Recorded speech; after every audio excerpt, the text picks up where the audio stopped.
If you find that simply by being you trigger other people, then this video will completely transform your life. Help you understand more about why you may be triggering people, and then also why triggering other people may actually trigger you. So it becomes this cycle, but also how to come at acceptance that in a way, maybe this is something you came here to do. Maybe your light and the energy you carry, triggering other people, allows those things to come to the surface so that you can actually heal that within yourself, and then that also with other people. That is within other people as well. Now, here's the interesting thing.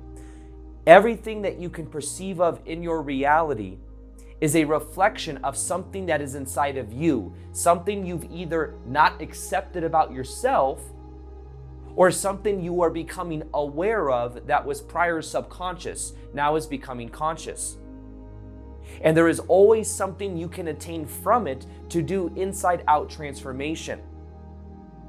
This brings me back to that of the Ho'oponopono video that I did that was all about Dr. Hugh Len, who founded and modernized this technique that's been around a long time in Hawaii called Ho'oponopono, which had to do with him going into a mental hospital, him working there, and within a couple years, the people that were mentally insane, the people that there was a high turnover rate at the people that worked there because there was so much danger. There were some inmates that were like clinically insane that were in that have had to be sedated because they were so dangerous. Some that were in isolation because of that energy, and people that worked there were walking around like this, like afraid. And within 2 years, the entire energy changed. Some of those people got transferred to other facilities. Some actually went home, the less severe cases. And there was this complete transformation at this mental hospital. And the interesting thing was that Dr. Hugh Len never actually spoke to the people that were there. Now, what he did do though, this is what he did, this is the magic of what I'm sharing with you, is what he did is he did this process of Ho'oponopono, which is 4 simple statements. It's, I'm sorry, please forgive me, thank you, I love you. What he did is when he was visualizing and he was looking at these people's charts, he would take responsibility for the energy he was perceiving of. And he would heal that energy within himself, and then he would heal that energy in his vision of them. And what he would do is he would then have a vision where they were healed.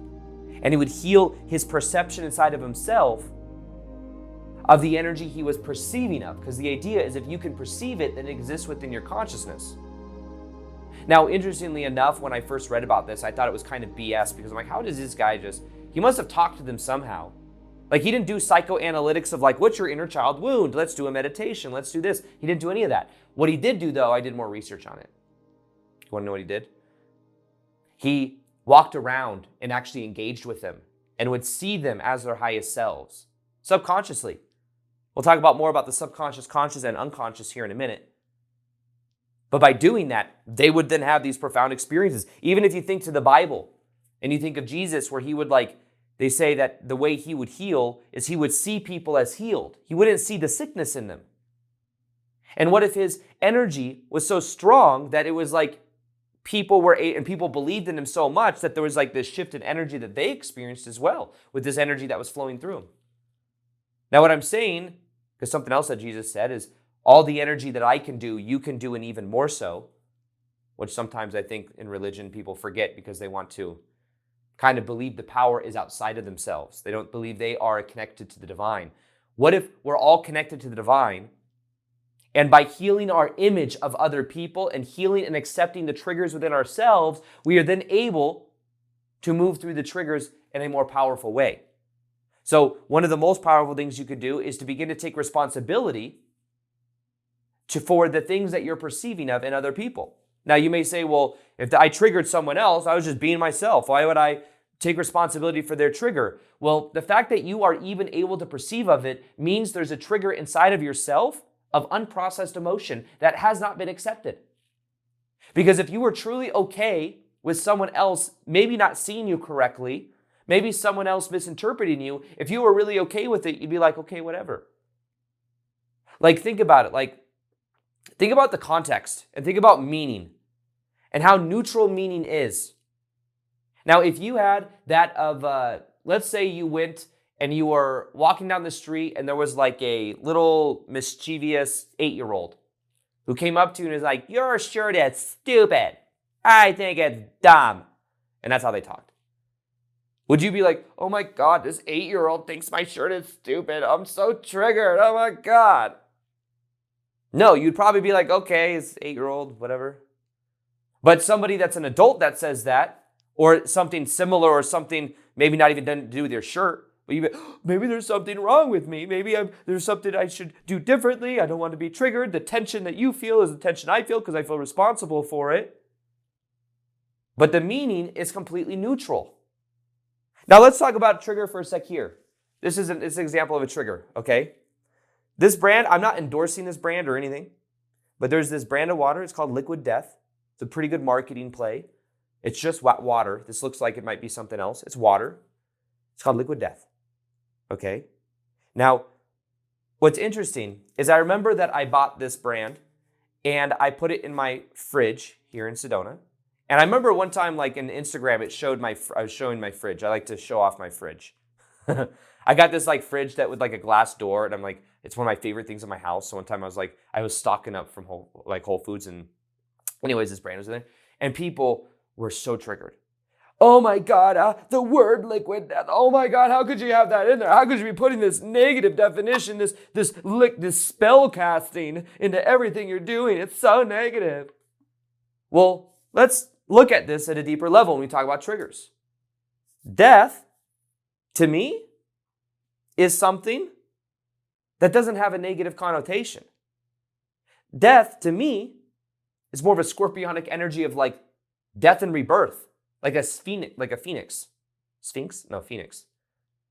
Now, you want to know what the company actually means when they say liquid death? Because people get all triggered. I saw this rant on Instagram of this lady that was, oh my God, how could you even dare to say liquid death? And it was this whole rant about, that people get so triggered with like conspiracy stuff. They're like, oh wait, this is trying to spellcast and trying to kill people. Like, no, liquid death, what it means from the brand's perspective is death to plastics. That's why it's not in plastic. Do you see how maybe the connotation changed? Like one moment you're like, yeah, liquid death, you're manifesting death. We're eternal spiritual beings, live in temporary human experiences. We're like, the words, the meaning to the word is what the difference is. You can tell I'm kind of triggered. So the trigger. And I'm like, I can accept, though, that some people have different meanings for different words. It means death to plastic. It's also a funny, like, murder your thirst. It's like a funny idea.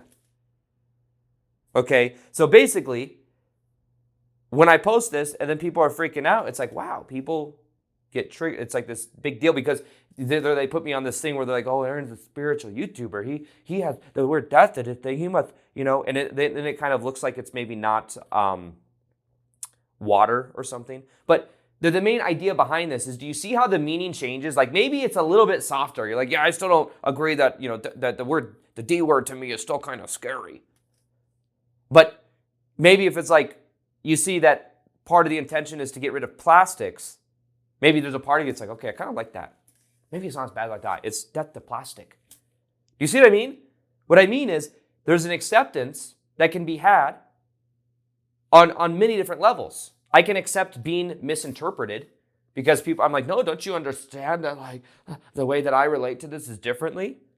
So the reason I'm saying this is there's something here for everybody. Now, when you think about this, now understand the trigger. When you look at this, you see trigger. When you interact with other people, here's your energy field. There may be a trigger. Other people may have a trigger. Now, the challenge is when you trigger other people thinking that their trigger is your trigger. Now, this is where you start to learn self versus other. If as a kid you felt responsible for other people's trigger, you will think it's your job to ease their tension, to over-explain yourself. No, don't you understand? I didn't mean this. I'm so sorry. And it's like an inner child thing where it's like you felt like you always had to over-explain yourself. So trigger. Now, at the same time, if you get triggered by their trigger, then guess what? You're triggered by their trigger. there's an acceptance of the trigger within your own field.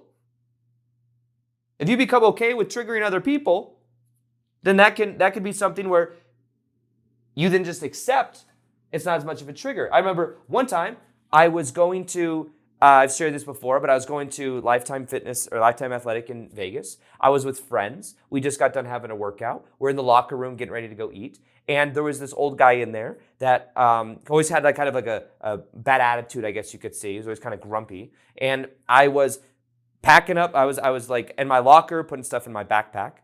And he comes over. And within 2 seconds of coming over, he goes, "Can you move your bag?" And he went just like that. Like this big dramatic thing. "Can you move your bag?" And then I was like, I was in the middle of talking to friends and stuff. And I was like, "Oh yeah, sure." And I just literally moved the bag. It was no big deal. I went back on with my conversation. It didn't affect me. But I can see how if I was in a different state, I could have been like, "Oh, you were only here for a second. Can you just give me a chance to move my bag? Oh my God," and then move. And then, "Oh, this means there's something wrong with me. Maybe this person doesn't understand me." It could have been a whole thing. It wasn't a thing though because of my energy, because of my vibration.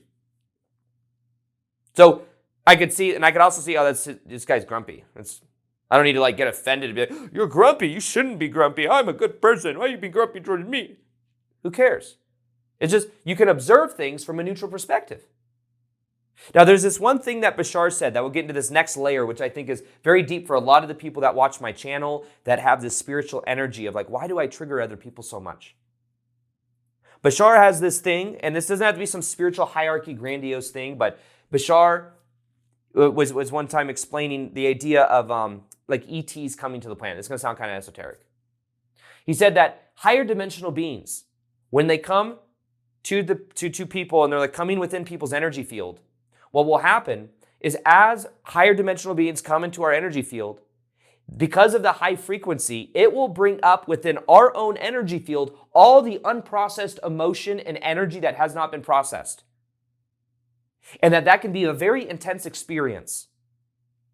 And then what happens is we project onto them all of our dark stuff and we think they are causing it in us.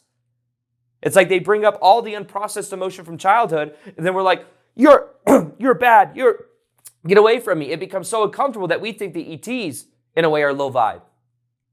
So in an interesting way, using that as a metaphor, what if you, by shining your light, by expressing the real you, may be triggering other people, but what if your light is triggering the darkness in other people? And then they're projecting it back onto you. And what if you could accept that maybe part of the reason you came here was to shine your light, was to express yourself, and to understand that when you also carry a certain connection to spirituality, we're all divine spiritual beings. No one's more spiritual than anyone else. Maybe they're more aware of their spirituality in a way. But maybe it triggers other people. Like I know that by me sharing what I share on my channel, like what I represent to people is this projected like spiritual person where even like having a certain type of water brand in my fridge may trigger people. If I eat meat, that triggers people. There's like all of these connotations that like I need to be this very specific way of what people deem as spiritual to be like doing what I'm doing. But understand that what you represent to other people, like for example, if you have if you live in a small town and you leave the small town, and every time you go back to the small town, people are talking gossip about you. You could feel like your family doesn't approve of you that much. It's not just that there's something wrong with you. They may be using guilt. Guilt is a way to control other people. You shouldn't have left. And they may gossip. And it may trigger them. And then that triggers you because there's not that acceptance. But understand that what you represent to them may be the person that left the small town, whereas everybody else normally stays in the small town. You left the family in a certain way when it's like you knew it was your calling to maybe move somewhere else. I know my friend Victor, they moved from Michigan to San Diego to Vegas to now Austin. But when they first left, there was so much energy there where they would feel weird about leaving. They're like, there's this triggering all the way around. But what do you represent? You may represent certain spiritual concepts that trigger other people. That trigger people like, no, this isn't, that they may not accept or they may not understand. And that's okay. What if you let it be okay that you were triggering other people and that you didn't internalize it as shame? What if the triggers are able to help you become aware of this, the unconscious, the subconscious? That's the funny thing is when you become okay with the triggers, it's like there's no trigger. So that's kind of like the cure to this whole entire thing. If you accept the triggers and you become okay with the trigger, there's no trigger, and then you're able to take responsibility for acknowledging it within your field, and acknowledgement is really the key to this. Let's take this a step further. There's this idea called pendulums. I even have a tattoo of this idea called pendulums. It has to do with these mass thought forms, where a lot of times, whether you're Republican or Democrat, money is a pendulum, YouTube channels are a pendulum, there's a pendulum around different people, especially anything that gets a lot of attention from the collective, there's a thought form around, mass thought form. And a lot of times people think they're thinking their own thoughts when they're really thinking the thoughts of a thought form. Now these thought forms gain energy the more you pay it energy, the more you get triggered by it, or the more you fight for it. Now the thing is a lot of times some of these triggers may be pendulums. You could say Republican and Democrat. You could say, this is how I think about things. And then someone else thinks differently, and then you're triggered. But it's like, it's not even just your own thoughts. It's like the energy of the momentum either way. Now, the only way to defeat the pendulum is, first off, there is no way to defeat a pendulum. It's a mass thought form that is fueled by thousands of people. The only way to move through it, I guess you could say, is to observe it. To observe it and actually even ignore it.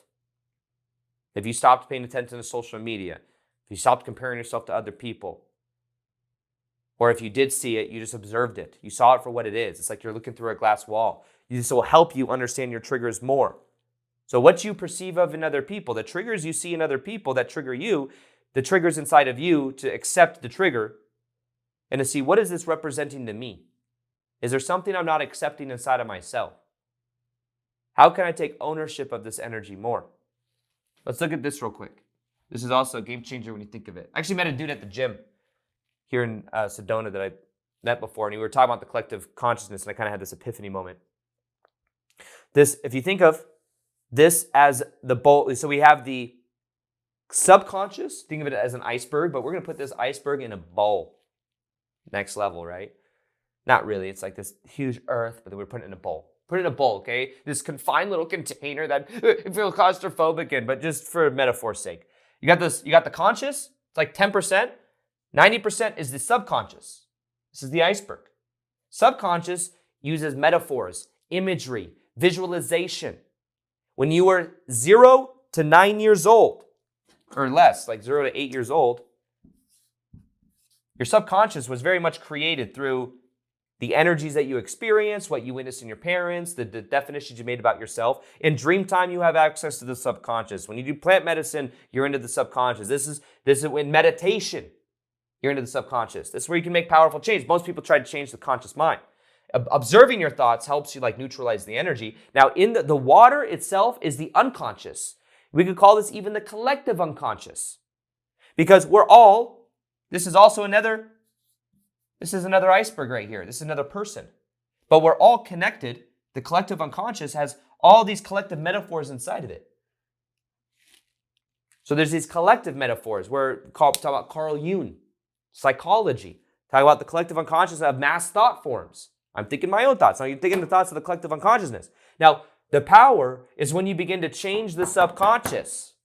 This is the power.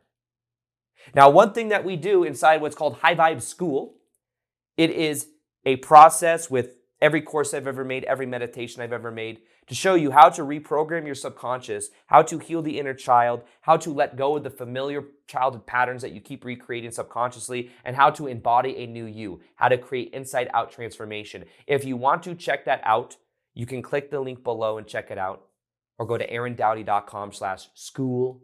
SCHOOL, but it's basically the school that you never received in school about consciousness, about elevating yourself. We're given a positive connotation to school where you're able to really transform from the inside out. So if you want to elevate your vibration, feel strong in your own frame of reality, learn these concepts of how to apply them in your life, and really have meditations, live coaching, live group coaching every single week with me, you can join that by clicking the link in the description box below. And if you want to understand more about Ho'oponopono, one of the most powerful processes I've ever found, I have a video that that will help you learn step-by-step how to use Ho'oponopono. Check it out right here. Why is it that enlightened masters, such as Eckhart Tolle, have said you don't actually have